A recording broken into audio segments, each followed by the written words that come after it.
Assalomu alaykum ijtimoiy tarmoq kuzatuvchilari. 3 oy avval Namangan shahri Chortoq yo'liga avtomatik darvoza hamda yoniga ochiladigan kaltkasi bilan birgalikda o'rnatib bergandik.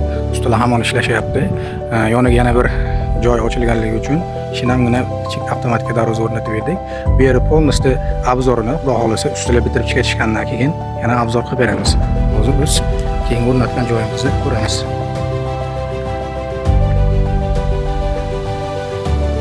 Joyimiz ikki tomondan ko'z kelganligi uchun ikkita o'ngun profil qo'yib, shu holatda o'rnatib berdik. Rejim shinamgina bo'ldi.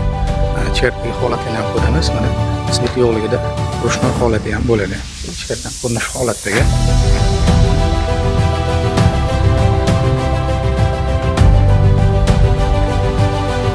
Boshqa yopishini ko'ramiz.